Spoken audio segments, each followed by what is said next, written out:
Hello friends, welcome to our YouTube channel New Sunshine, जहां हम discuss करते हैं कुछ बेहतर। फ्रेंड्स, हमने कल से अपने CTET पेपर 2 के लिए क्वेश्चंस को स्टार्ट किया है। प्रीवियस ईयर क्वेश्चंस पेपर हम कर रहे हैं, जिसमें हमने कल जो हमारा 2011 का पेपर था हम उसको डिस्कस किया था, और जिसमें हमने 1 to 15 क्वेश्चंस कर लिए थे। 16 to 30 क्वेश्चन हम आज करेंगे। तो हम स्टार्ट करते हैं अपनी आज की वीडियो को। एक शिक्षिका अपनी कक्षा के प्रतिभाशाली बच्चों की योग्यताओं की उपलब्धि चाहती है। एक टीचर है, वो अपने क्लास के जितने भी प्रतिभाशाली बच्चे हैं उनकी योग्यताओं की उपलब्धि चाहती है। अपने उद्देश्य की प्राप्ति के लिए उसे निम्न में से क्या नहीं करना चाहिए। यहाँ पर ऑप्शन आ रहा है क्या नहीं करना चाहिए, तो हमें नहीं को ध्यान में रखकर ये क्वेश्चन करना है। फर्स्ट ऑप्शन, तनाव को नियंत्रित करना सिखाना। तो अगर आप बच्चे की उपलब्धि चाहते हैं तो आपको बच्चे को सिखाना होगा कि तनाव को कैसे नियंत्रित करा जाए। तो ये तो सही है, ये वाला तो नहीं हो सकता ऑप्शन। सेकंड है, विशेष ध्यान के लिए उन्हें उनके समकक्षियों से अलग करना। मतलब कि आप बच्चे पर एक स्पेशल अटेंशन दे पाएँ, उसके लिए आप बच्चे को उसके जो और फ्रेंड्स हैं, उसके जो सहपाठी हैं, उनसे अलग कर दो। थर्ड ऑप्शन है, उनकी सृजनात्मकता को समृद्ध करने के लिए उन्हें चुनौती देना। यानी कि बच्चों को ज़्यादा से ज़्यादा क्रिएटिव काम करना और काम करने के लिए देना और उन्हें चुनौतियाँ देना। फोर्थ है, गैर शैक्षणिक गतिविधियों में आनंद लेना सिखाना। तो ये सारे के सारे ऑप्शंस ठीक हैं, first, third and fourth, but हमें ये बिल्कुल नहीं करना है कि हमें विशेष ध्यान दें हम बच्चों के लिए, इसके लिए हम उन्हें उनके फ्रेंड्स से अलग कर दें। ये गलत हो जाएगा, ठीक है। तो कभी भी यदि एक शिक्षिका अगर कोई है और अपनी कक्षा के प्रतिभाशाली छात्रों की योग्यताओं की उपलब्धि चाहती है, तो उसके लिए उसके मतलब जो समकक्षी जो स्टूडेंट्स हैं, जो फ्रेंड्स हैं उसके, उनसे अलग नहीं करना चाहिए। ये ऑप्शन का सेकंड बिल्कुल करेक्ट ऑप्शन होगा। नेक्स्ट क्वेश्चन देखते हैं।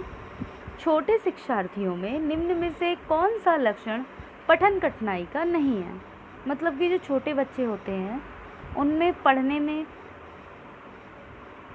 किस तरह की कठिनाई नहीं आती है, ये बताना है, ठीक है। फर्स्ट ऑप्शन, पठन गति और प्रवाह में गति, यानी कि पढ़ने में प्रॉब्लम और प्रवाह में कठिनाई। तो इस तरह की तो प्रॉब्लम आ सकती है, बिल्कुल, है ना। कौन सी नहीं आती है ये बताना है। तो पठन कठिनाई का नहीं है कौन सा लक्षण। सेकंड है, शब्दों और विचारों को समझने में कठिनाई। थर्ड है, सुसंगत वर्तनी में कठिनाई। फोर्थ है, वर्ण एवं शब्द पहचान में कठिनाई। तो अगर हम यहाँ पर देखें तो ये जो हमारा फर्स्ट ऑप्शन है, पठन गति और प्रवाह में कठिनाई, तो ये हमारा करेक्ट ऑप्शन होगा, क्योंकि ये किसी तरह की कठिनाई नहीं है, क्योंकि पठन गति की बात है। अब कोई बहुत धीरे पढ़ रहा है या कोई जल्दी जल्दी पढ़ रहा है, तो इससे आप पठन कठिनाई नहीं कहेंगे कि पढ़ने में कठिनाई आ रही है बच्चे के लिए। और दूसरा है प्रवाह में कठिनाई। बच्चा कोई जो है वो लय के साथ पढ़ता है, कोई ऐसे ही पढ़ता है, तो प्रवाह में भी अगर कठिनाई हो रही है, रुक रुक के अगर वो पढ़ रहा है, तो वो बिल्कुल सही पढ़ रहा है, उसमें कोई प्रॉब्लम नहीं है। प्रॉब्लम कहाँ पर आती है? प्रॉब्लम तब आती है जब बच्चा वर्ण और शब्द पहचान नहीं पा रहा है, जब बच्चा वर्तनी को ठीक से नहीं पढ़ पा रहा है, जब उसके अर्थ को, शब्दों के विचारों को नहीं समझ पा रहा है, यहाँ कठिनाई आती है। तो ये रॉन्ग हो जाएंगे। उसको जब कठिनाई नहीं आएगी तो वो है ऑप्शन नंबर 1। अगर किसी को भी कुछ भी समझ नहीं आता है तो आप कमेंट बॉक्स में कमेंट करके पूछ सकते हैं, आपके कमेंट का रिप्लाई आपको ज़रूर मिलेगा। और अगर आप चैनल पर नए हैं तो चैनल को सब्सक्राइब करके बेल आइकन को प्रेस कर दीजिए, और अगर वीडियो अच्छा लगे तो वीडियो को लाइक एंड शेयर करना बिल्कुल ना भूलें। चलिए नेक्स्ट क्वेश्चन देखते हैं।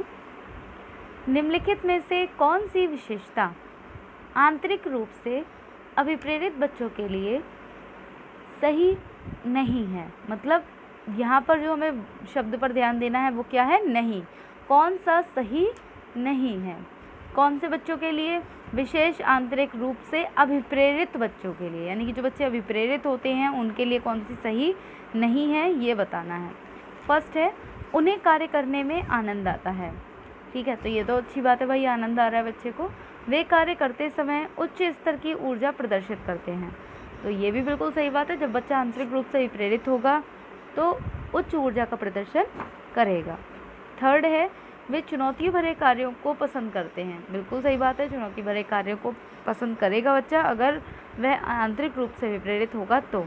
फोर्थ ऑप्शन है वे हमेशा सफल होते हैं। तो ऐसा कुछ भी नहीं है कि हमेशा सफल ही होते हैं, तो ये ऑप्शन बिल्कुल रॉन्ग हो जाएगा कि वे हमेशा सफल होते हैं। ठीक है, ये रॉन्ग हो जाएगा हमारा ऑप्शन। क्यों रॉन्ग हो जाएगा? क्योंकि भाई यह आवश्यक नहीं है कि आंतरिक रूप से जो अभिप्रेरित बच्चे होते हैं वो हमेशा ही सफल हों। ठीक है, आंतरिक प्रेरणा वाले जो बच्चे होते हैं उनको कार्य करने में आनंद तो आता है। ठीक है, और इसीलिए उच्च स्तर से काम करते हैं, और आंतरिक प्रेरणा के कारण ही बच्चे जो होते हैं वो चुनौती भरे कार्य जो होते हैं उनको पसंद करते भी हैं। लेकिन ऐसा नहीं है कि वे हमेशा सफल ही होते हैं। नेक्स्ट क्वेश्चन देखते हैं। शिक्षार्थियों का आत्मनियमन किसकी ओर संकेत करता है, ये बताना है। आत्मनियमन किसकी ओर संकेत करता है? ऑप्शन नंबर 1, विद्यार्थियों के व्यवहार के लिए विनियम बनाना। सेकंड, विद्यार्थी निकाय द्वारा बनाए गए विनियम, स्व अनुशासन और नियंत्रण। फोर्थ ऑप्शन, आपने सीखने का स्वयं पर्यवेक्षण करने की उनकी योग्यता। ठीक है, तो ये आपको बताना है कि कौन सा आपके लिए करेक्ट ऑप्शन होगा। तो अगर हम शिक्षार्थियों के आत्मनियमन की अगर बात करें तो ऑप्शन नंबर जो फोर्थ है हमारा, ये एकदम करेक्ट हो जाएगा। क्योंकि एक जो छात्र होता है ना, वो किसी काम को करता है, सीखता है, फिर उसका पर्यवेक्षण करता है। तो यह उस शिक्षार्थी के लिए आत्मनियमन की ओर संकेत करता है कि जो शिक्षार्थी है, जो बच्चा है, वो अपने किए गए काम के लिए स्वयं पर्यवेक्षण कर रहा है, स्वयं ही उसको क्या कर रहा है, स्वयं ही उसका अवलोकन कर रहा है, देख रहा है उस चीज़ के लिए कि किसने क्या गलतियाँ की हैं, किस तरह से काम किया है। नेक्स्ट क्वेश्चन देखते हैं। निम्नलिखित में से किस कथन को सीखने के लक्षण के रूप में नहीं माना जा सकता? ये सीखने का लक्षण नहीं है। ये किस तरह मतलब कौन सा ऑप्शन इनमें से होगा कि सीखने का लक्षण नहीं माना जा सकता? फर्स्ट ऑप्शन है सीखना कुछ ऐसी चीज़ है जो कुछ अनुभवों के परिणाम स्वरूप घटित होती है। मतलब सीखना वो है जो अनुभव होते हैं उनके परिणाम स्वरूप हम सीखते हैं। ठीक है।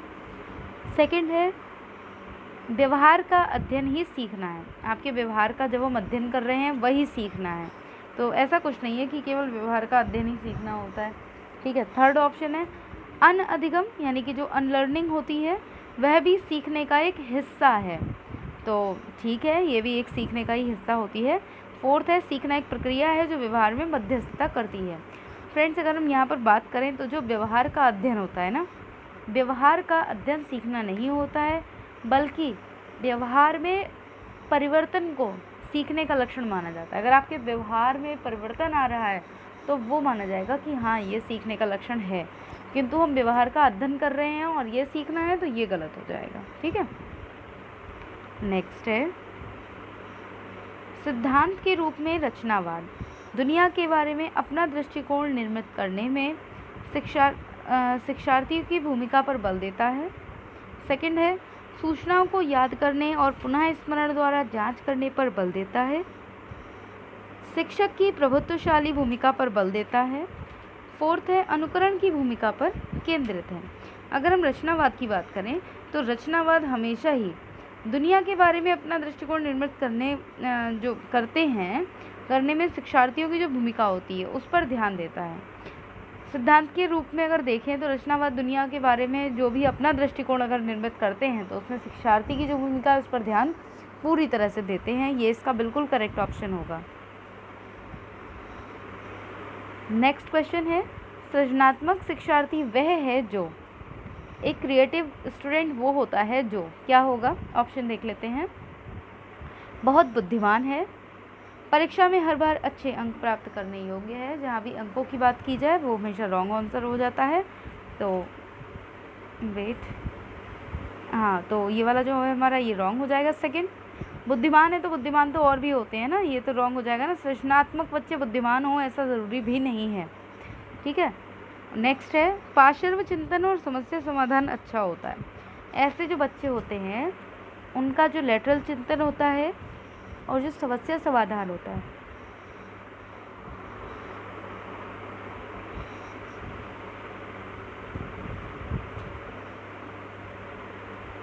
ऐसे बच्चों का पार्श्व चिंतन और समस्या समाधान जो होता है वो अच्छा होता है। ड्राइंग और पेंटिंग में बहुत अच्छे होते हैं, विलक्षण होते हैं। जो ड्राइंग और पेंटिंग होती है उसमें ये बच्चे बहुत अच्छे होते हैं। तो अगर देखा जाए तो इसका ऑप्शन नंबर 3 इसका बिल्कुल करेक्ट होगा। नेक्स्ट क्वेश्चन है, अवधारणाओं का विकास मुख्य रूप से हिस्सा है।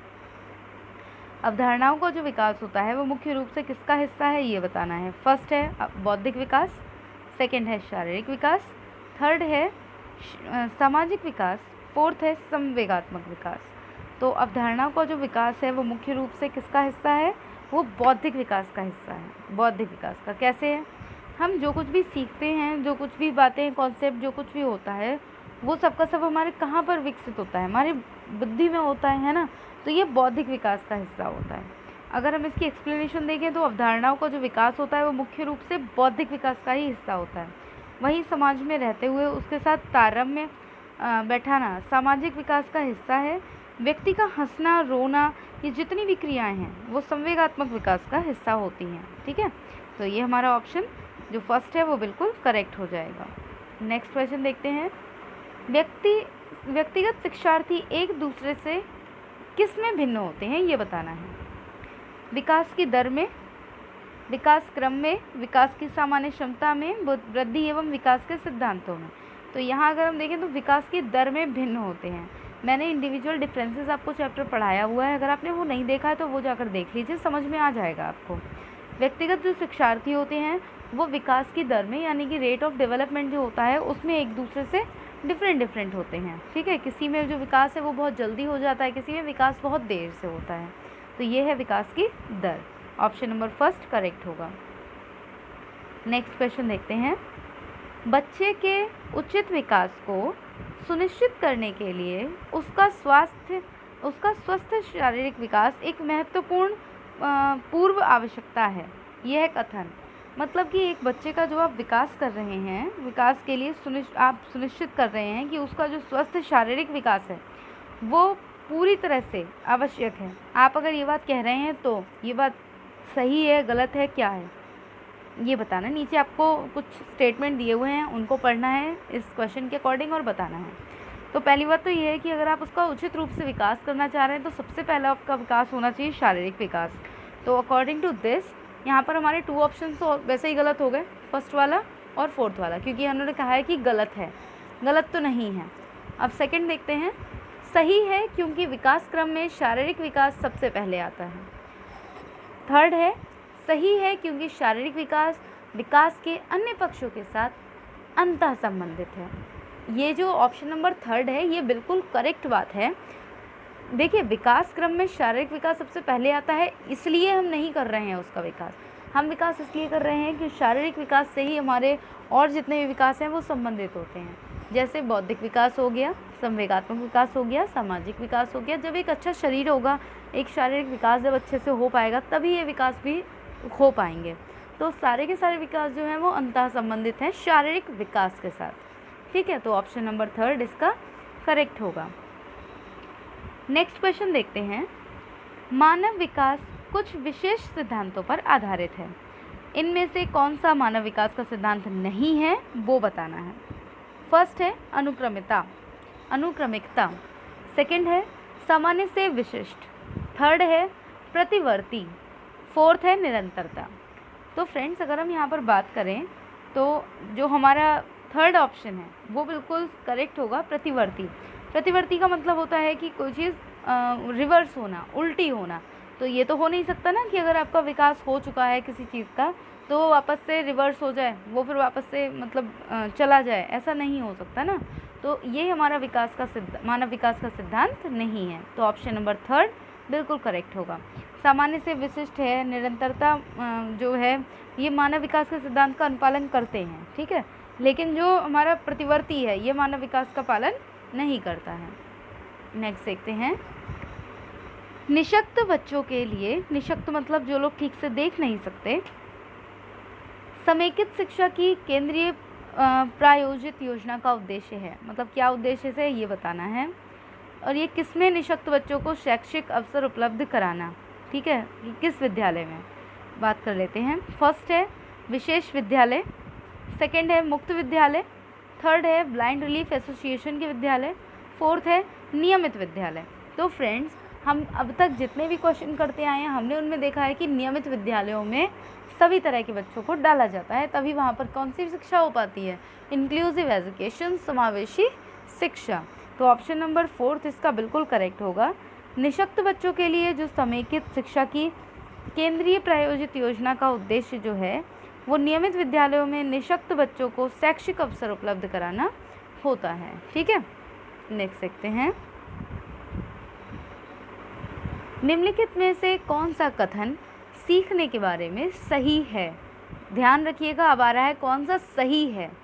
तो फर्स्ट है, सीखना उस वातावरण में प्रभावी होता है जो संवेगात्मक रूप से सकारात्मक हो और शिक्षार्थियों को संतुष्ट करने वाला हो। मैं इस बात से पूरी तरह से एग्री करती हूँ इस ऑप्शन से कि सीखना उसी वातावरण में हो पाता है जहाँ पर संवेगात्मक रूप से सकारात्मकता आपको मिल रही हो और शिक्षार्थी संतुष्ट हो रहे हों। सेकंड है, सीखने के किसी भी चरण पर सीखना संवेगात्मक कारकों से प्रभावित नहीं होता है। तो ये बिल्कुल रॉन्ग है, सीखना बिल्कुल संवेगात्मक रूप से प्रभावित होता है, ये रॉन्ग हो जाएगा। नेक्स्ट है, सीखना मूल रूप से मानसिक क्रिया है। तो मानसिक क्रिया नहीं है, मानसिक शारीरिक क्रिया दोनों है। बच्चों द्वारा की गई त्रुटियां यह संकेत करती हैं कि किसी तरह का सीखना नहीं हुआ है। तो ये बिल्कुल गलत है। जब बच्चे त्रुटियां करते हैं तो इससे ये पता लगता है कि बच्चा सीख रहा है, बच्चे अटेम्प्ट कर रहा है, अभ्यास कर रहा है, ठीक है, और सीखने में आगे की ओर अग्रसर हो रहा है वो। तो ये तीनों ऑप्शन गलत है। करेक्ट ऑप्शन होगा ऑप्शन नंबर 1। फ्रेंड्स, मैं फिर से कह रही हूँ, अगर किसी को भी क्वेश्चन समझने में प्रॉब्लम हो या आंसर समझ ना आए तो आप कमेंट बॉक्स में कमेंट कर सकते हैं और पूछ सकते हैं अपना आंसर, आपको रिप्लाई ज़रूर मिलेगा। हमारा नेक्स्ट क्वेश्चन है, मूल्यांकन यानी कि असेसमेंट, इसका मुख्य उद्देश्य होना चाहिए। इसका मुख्य उद्देश्य क्या होना चाहिए, ये बात हो रही है। फर्स्ट ऑप्शन, शिक्षार्थियों की उपलब्धि को मापना। सेकंड, निर्णय लेना कि क्या विद्यार्थियों को अगली कक्षा में प्रोन्नत किया जाना चाहिए। ठीक है, इसके 2 ऑप्शन इधर हैं। सीखने में होने वाली कमियों का निदान और उपचार करना, शिक्षार्थियों की त्रुटियां निकालना। क्वेश्चन देखते हैं, क्वेश्चन क्या कह रहा है। क्वेश्चन कह रहा है मूल्यांकन यानी असेसमेंट का मेन मोटिव क्या होना चाहिए। तो मेन मोटिव उसका होना चाहिए असेसमेंट का, आप जो सीख रहे हैं उसमें जितनी भी कमियां आ रही हैं उनको डायग्नोस करें और उसके बाद उसकी रेमेडी दें, उसको रेमीडियल टीचिंग करें उस चीज़ के लिए। ठीक है, ऑप्शन नंबर 3 बिल्कुल करेक्ट होगा। फ्रेंड्स, ये है हमारा आज का लास्ट क्वेश्चन। कल हम डिस्कस करेंगे 2011 के आगे के पेपर को। तो लास्ट क्वेश्चन है, शिक्षार्थी जो पहले सीख चुके हैं उसकी पुनरावृत्ति और प्रत्यस्मरण में शिक्षार्थियों की मदद करना महत्वपूर्ण है। यानी बच्चे जो सीख चुके हैं आप उसकी पुनरावृत्ति कराइए और प्रत्यस्मरण में शिक्षार्थियों की मदद कराइए। क्यों कराना है ये बताना है। इसके लिए एक ऑप्शन करेक्ट है, वो चुनना है। फर्स्ट ऑप्शन, नई जानकारी को पूर्व जानकारी से जोड़ना सीखने को समृद्ध बनाता है। मतलब हम जो कुछ सीखते हैं वो नई जानकारी को पूर्व जानकारी से जब हम जोड़ देते हैं तभी हम सीख पाते हैं और ये हमारे सीखने को क्या करता है, समृद्ध बनाता है। सेकंड है, पूर्व पाठों को दोहराना एक प्रभावी तरीका है। यह शिक्षार्थियों की स्मृति को बढ़ाता है जिससे सीखना सुदृढ़ होता है। यह किसी भी कक्षा अनुदेशन के लिए एक सुविधाजनक शुरुआत है। तो फ्रेंड्स, इस क्वेश्चन का करेक्ट ऑप्शन होगा ऑप्शन नंबर 1। शिक्षार्थी जो भी पहले सीख चुका है जब उसकी पुनरावृत्ति करता है या प्रत्यस्मरण करता है, यानी कि उसको जब रिवाइज करता है, रिवीजन करता है उसका, तो ये इसलिए ज़रूरी हो जाता है क्योंकि जो भी नई जानकारी उसके पास आ रही है उसको पूर्व जानकारी से जोड़ने से क्या होता है, सीखने में समृद्धता आती है, बच्चा अच्छे से सीख हो पाता है। ठीक है, तो ये था इसका करेक्ट ऑप्शन। तो फ्रेंड्स, आज की इस वीडियो में सिर्फ इतना ही। कल फिर आपसे मुलाकात होगी अपनी एक नई वीडियो के साथ। CDP के हम आगे के चैप्टर्स को देखेंगे। इस वीडियो में सिर्फ इतना ही। अगर वीडियो अच्छा लगा है तो वीडियो को लाइक एंड शेयर करना बिल्कुल भी ना भूलें। साथ ही अगर चैनल पर नए हैं तो चैनल को सब्सक्राइब करके बेल आइकन को प्रेस कर लें ताकि आने वाली वीडियो की नोटिफिकेशन आपको मिल सके। तब तक अपनी तैयारी अच्छे से करते रहें। और क्योंकि टेट और सीटेट के जो पेपर हैं वो आने ही वाले हैं, इसलिए अपनी तैयारी को अच्छे से करते रहें और जितना भी हेल्पफुल हो सकेगा मैं अपनी तरफ से उतनी आपकी हेल्प करने की पूरी कोशिश करूँगी। Thank you for watching my video.